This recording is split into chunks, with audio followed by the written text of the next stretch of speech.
Ayan, Happy New Year everyone! Kamusta po tayo? And okay, if you remember last week, like I've mentioned that Saudia temporarily suspended their flights for last week, and then it is supposed to be extended until this week. Unfortunately, they extended it for another week. Ayan. So, pero on the other side of the news, on the brighter side, well, according to Gaya, which is in Article 23 of the Civil Aviation Law, they are allowing airlines to carry non-Saudi passengers outside the kingdom, taking into account precautionary measures to prevent the spread of COVID-19. Foreign airlines, Article number 2 says, foreign airlines are permitted to operate flights for this purpose, must not allow crew to leave the aircraft and not to physically contact the ground or operation staff of the arrival airport, taking into account precautionary measures to prevent the spread of COVID-19. And then in the same statement, it says in Article number 3, the instructions do not include the countries where the new strain of COVID-19 has appeared, according to what is decided by the competent health authority, and airlines must coordinate with Air Transport Department before.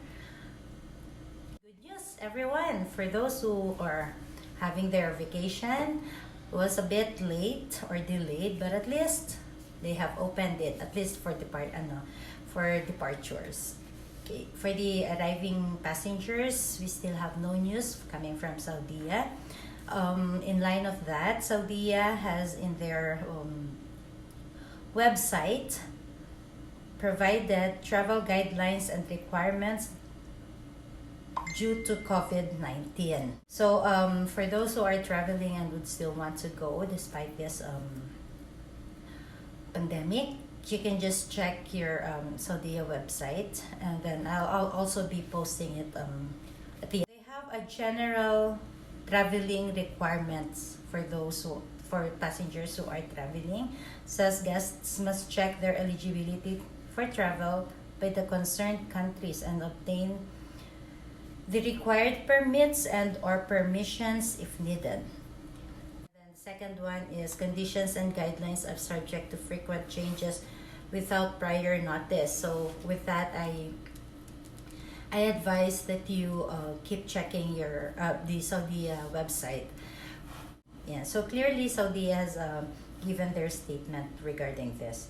All right. So now, if you're traveling, going to the Philippines, okay,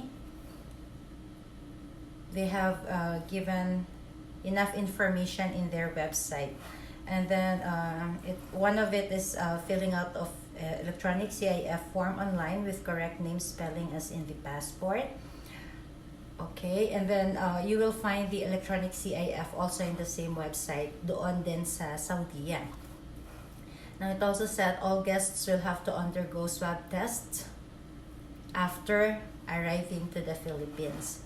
And then each person arriving in the Philippines must be quarantined until they have received a negative COVID-19 test results and comply with a mandatory 14-day quarantine at home while waiting for their results. Guests must stay in a government-designated stringent quarantine facility or in a BOQ-approved quarantine hotel. And so mostly what Saudi has stated here in their travel guideline is what the Philippine government requires from traveling passengers. So for Filipinos traveling to Manila, tayo po yun, the requirement of hotel reservation can be waived as hotel is provided by the government for overseas Filipinos. In addition to the requirements of all guests of international flights arriving in the Philippines, which includes COVID-19 RT-PCR tests, which need to comply with the following additional requirements. So if you're a foreigner traveling to the Philippines, please take note of this. To have a hassle-free vacation, must have a valid and existing visa at the time of entry, of course, pre-booked accredited quarantine facility, pre-booked COVID-19 testing provider, subject to the maximum capacity of the inbound guests as set by the National Task Force for COVID-19. There. So the other one is travelers whose test results are positive will be transferred to a designated hospital for further medical management. So hopefully none of us would be all guests arriving and departing from the Philippines required to download Trace contract tracing application, register and present the OR code generated from the application upon entry to the immigration. So yun po. So all this I will be posting later on, including the general requirements for both domestic travel and international travel from Saudia Airlines themselves. If you need additional information regarding this, you can easily call the Saudia hotline and check with them yourself para mas sigurado. Pero so far, all I've said and all I've mentioned here and all I will be sharing are coming from Saudi. Who's planning to travel back to the Philippines or elsewhere in the world, just keep checking the Saudia website. Happy New Year, everyone! Wishing everyone a better 2021 ahead of us, and hopefully we are facing a much better year ahead of us and no more with less challenges. We've had enough of 2020 and I guess everybody's expecting for a brighter 2021. So wishing everyone a happy new year. Again, until next time, I'll keep you posted with every announcement that both the Gaka and Saudia will be posting. Ayan pa. So stay tuned, and if you have not subscribed yet to my channel, please don't forget to subscribe to Gaya. Just hit that bell button down there and subscribe para naman updated kayo sa lahat ng aking mga vlogs. Alright, thank you!